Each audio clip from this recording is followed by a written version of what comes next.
ప్రకటించాలి ప్రకటించాలి అన్ని వసతులు అర్హతలు ఉన్న రాజంపేటలో అన్ని ప్రాంతాలకు సమాన ధరం ఉన్న రాజంపేటలో గతంలో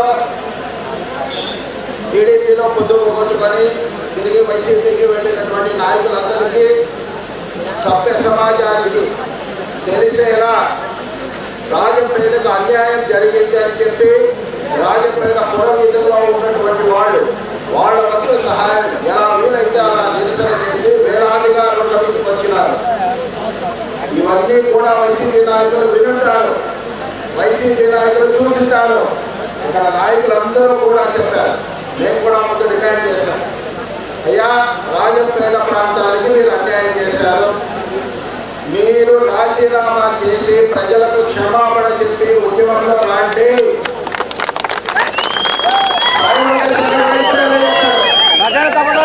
ఎందుకు చెప్పామో తెలుసా?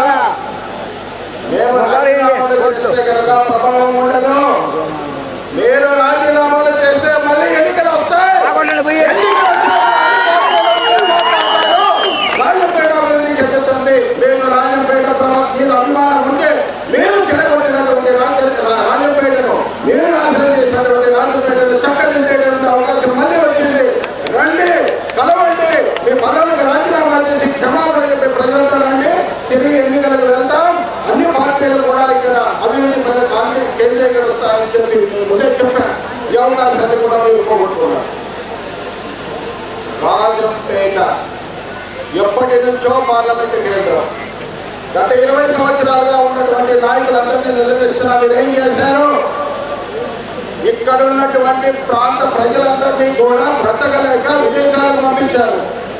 ఒక్క ఉద్యోగం వచ్చేటటువంటి ఫ్యాక్టరీ ఉందా?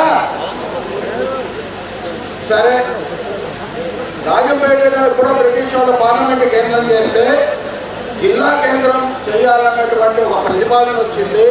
మా బతుకులు మారుతాయి, మాకు అదృష్టం వరించింది అని చెప్పి ఆ రోజు ప్రజలందరూ కూడా ఎంతో ఆశతో ఎదురు చూశారు. ఏం చేశారు? ఒక్క జిల్లాగా ఉండవలసినటువంటి ఈ ప్రాంతాన్ని, జిల్లా కేంద్రం చేసినటువంటి ఈ ప్రాంతాన్ని 3 జిల్లాలుగా విభజించారు.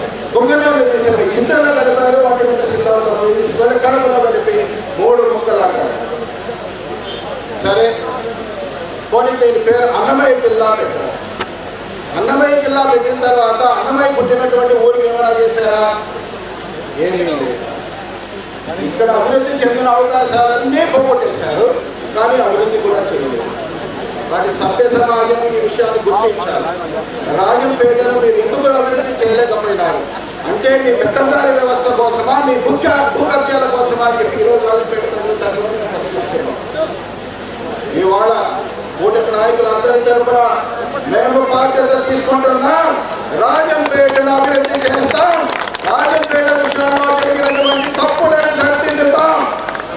ఇది కేవలం మా నాయకులు కూడా కూటమి ప్రభుత్వం తరఫున చంద్రబాబు నాయుడు కూడా మాటించారు. ఇవాళ మళ్ళీ మేమంతా కూటమి నాయకులు వెళ్తాం, మా నాయకులందరినీ కలుస్తాం. మేము రాజంపేట ప్రజలకు వాగ్దానం చేస్తున్నాం, మేము ఈ రాజంపేటకు అభివృద్ధి చేస్తాం. రాజంపేటకు అభివృద్ధి కోసం కట్టుబడి ఉన్నాం. జిల్లా కేంద్రంతో పాటు మరింత అభివృద్ధి చేసేటటువంటి బాధ్యతను మేము తీసుకొని ఇక్కడ ఉన్నటువంటి ప్రాంత ప్రజల యొక్క మనోభావాలను అభిష్టాలను మేము మా కూటమి నాయకులకు చెప్తాం, సన్నిహితమంటాం. వారితో సంప్రదించి ఈ ప్రాంతాన్ని అభివృద్ధి చేసేదానికి శతవిధాల మేము ప్రయత్నం చేస్తామని చెప్పి మీ అందరికీ కూడా మాట ఇస్తున్నాం. వైసీపీ నాయకులకి మీరు దయచేసి ఇప్పటికైనా దళం ఇవ్వండి, రాజీనామాలు చేయండి. ఎన్నికలు వస్తాయి, ఎన్నికలు వచ్చినప్పుడు ప్రజలు ఇది మళ్ళా ప్రధాన ఎజెండాగా మారుతుంది. ఈ రాజంపేట భవిష్యత్తు మారుతుంది. లేదంటే ప్రజల క్షమాపణ చెప్పి ఇంట్లో కూర్చోండి. మేము ఇక్కడ గెలవకపోయినా కూటమి తరఫున రాజంపేటను అభివృద్ధి చేసేదానికి మేము కట్టుబడుతున్నామని మరొకసారి రాజంపేట ప్రజలకు తెలియజేస్తూ